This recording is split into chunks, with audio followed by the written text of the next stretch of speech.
Fakultas Ekonomi dan Bisnis Islam Prodi Ekonomi Syariah NIM 1726602092. Pada video kali ini saya akan membahas mengenai siklus keuangan. Alangkah lebih baiknya kita mengetahui terlebih dahulu apa itu siklus keuangan. Siklus keuangan adalah kejadian yang berkaitan dengan perolehan, manajemen dana, kas, serta modal. Keuangan pada dasarnya terdiri dari 3 proses aktivitas. Yang pertama, mengidentifikasi, yang kedua, mencatat, yang ketiga, mengkomunikasikan segala kegiatan ekonomi pada perusahaan tersebut. Siklus keuangan ini memiliki tujuan, yaitu untuk perencanaan, pengawasan, serta informasi tentang kas, penjualan, dan konsumen. Baiklah, langsung saja kita akan membahas mengenai siklus keuangan. Siklus keuangan atau siklus akuntansi sebenarnya dimulai dari transaksi, bukti transaksi, jurnal, buku besar, neraca, laporan keuangan yang terdiri dari laporan laba rugi, laporan perubahan modal, dan neraca. Tetapi pada pembahasan kali ini saya akan membahas siklus keuangan dari buku besar hingga laporan keuangan. Siklus keuangan. Sebelum memasuki siklus keuangan, terlebih dahulu kita melakukan pembaruan pada buku besar.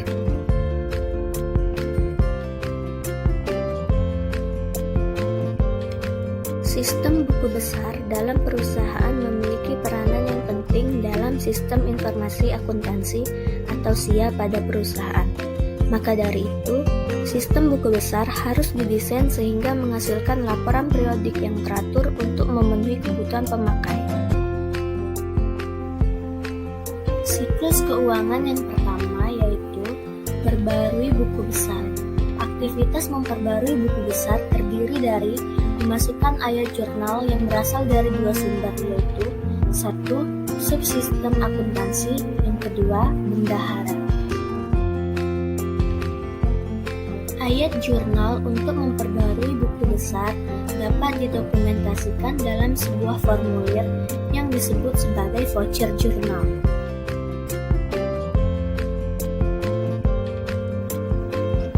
File voucher jurnal merupakan hasil sampingan, bukan merupakan input ke dalam proses masukkan ayat jurnal.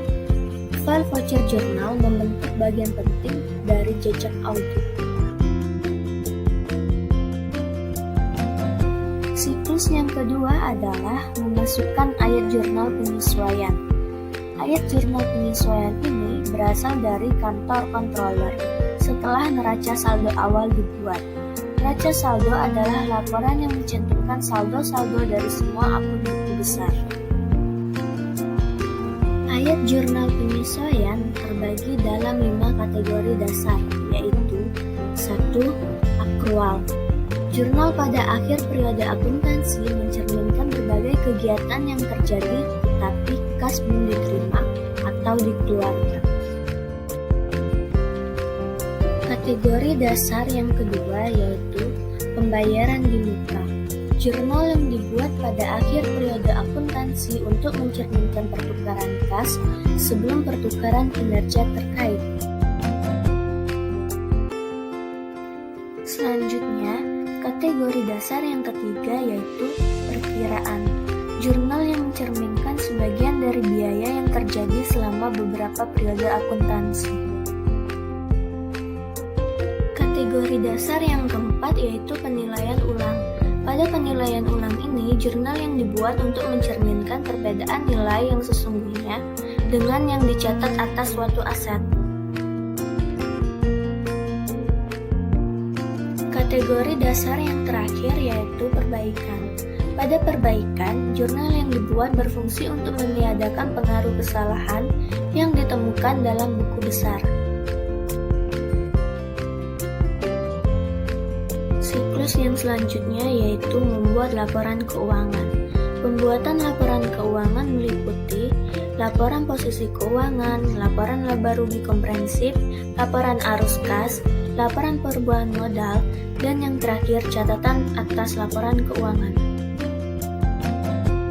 Siklus keuangan yang terakhir yaitu membuat laporan manajerial. Laporan manajerial dibuat hanya untuk pemakaian internal dan seringkali memasukkan perbandingan antara kinerja aktual dengan yang dianggarkan.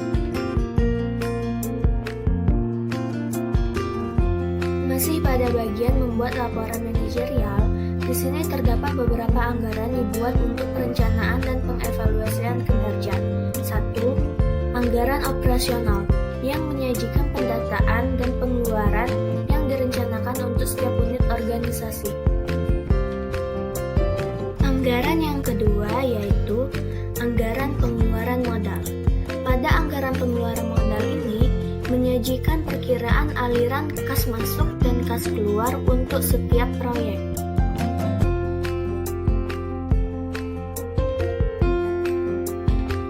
Anggaran yang terakhir yaitu anggaran arus kas. Pada anggaran ini membandingkan perkiraan aliran kas masuk dari kegiatan operasi dengan perkiraan pengeluaran dan digunakan untuk menetapkan kebutuhan peminjaman.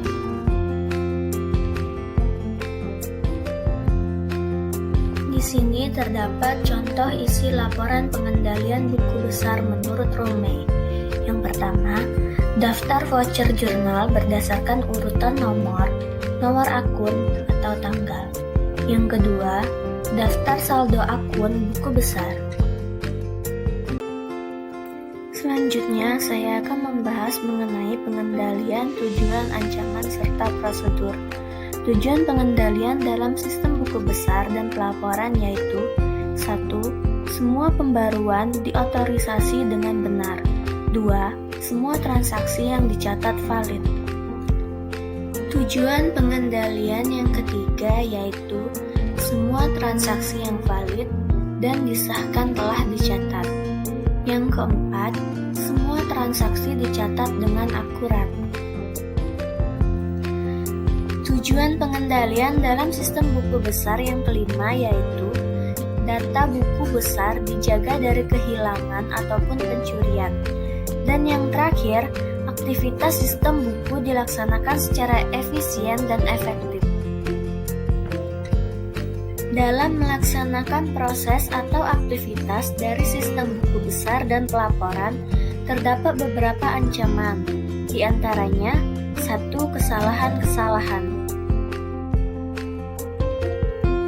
Ancaman yang kedua yaitu kehilangan data rahasia dan atau penyembunyian, pencurian. Dan yang terakhir, kehilangan data dan aset. Adapun pengendalian dari sistem buku besar dan pelaporan yaitu 1. Pengendalian edit input dan pemrosesan, laporan rekonsiliasi dan pengendalian. Kemudian jejak audit. Pengendalian yang kedua yaitu pengendalian akses jejak audit. Dan yang terakhir, proses pembuatan cadangan dan pemulihan dari bencana. Pembahasan selanjutnya mengenai kebutuhan informasi pada siklus pelaporan dan buku besar. Fungsi utama SIA, seperti yang telah dijelaskan pada bab-bab sebelumnya, adalah memberikan keputusan yang berkaitan dengan penggunaan informasi untuk pengambilan keputusan yaitu 1. Balance scorecard, laporan yang memberikan perspektif multidimensi dari kinerja organisasi serta berisi ukuran tentang keuangan, pelanggan, operasi internal pada suatu organisasi. Yang kedua yaitu menggunakan gudang data untuk intelijen bisnis. Gudang data merupakan rincian dan ringkasan data untuk beberapa tahun yang digunakan sebagai analisa dibandingkan untuk pemrosesan transaksi.